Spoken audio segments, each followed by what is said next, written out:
ప్రతి క్షణం సమాజం కోసం మీ మిత్ర న్యూస్. మిత్ర న్యూస్కి స్వాగతం. ఎండాకాలం దాదాపుగా వచ్చేస్తుంది. సమ్మర్లో వేడి తాపాన్ని తట్టుకునేందుకు చాలామంది కూల్ డ్రింక్స్ ఎక్కువగా తాగుతుంటారు.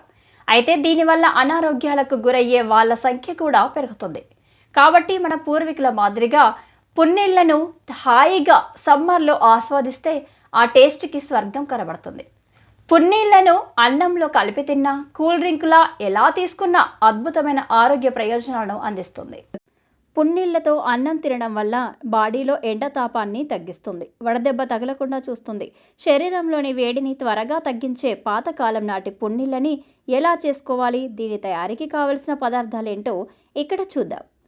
పున్నీళ్ల తయారీకి కావలసిన పదార్థాలు: గంజి నీళ్లు, వాటర్, ఉప్పు, మిగిలిన చద్దన్నం, ఉల్లిపాయ, పచ్చిమిర్చి, ఊరగాయ. పున్నీళ్ల తయారీ విధానం: ముందుగా అన్నాన్ని గంజి వార్చుకునేలాగా వండుకోవాలి. గంజి నీళ్లను ఓ గిన్నెలోకి వంపుకొని పక్కన పెట్టుకొని పూర్తిగా చల్లారనివ్వాలి. చల్లారిన తర్వాత గంజికి పట్టే మీగడను తీసివేయాలి. ఇప్పుడు ఆ గంజిలో ఒక గ్లాసు వాటర్ పోసి మూత పెట్టి కదిలించకుండా 3 రోజులు పక్కన పెట్టేయాలి. 3 రోజుల తర్వాత మూత తీసి చూస్తే గంజి అడుగుకు వెళ్ళి పైకి తేలుకున్న వాటర్నే పున్నీళ్ళు అంటారు. అడుగున ఉన్న దాన్ని మడ్డి అంటారు. దాన్ని వాడుకోకూడదు.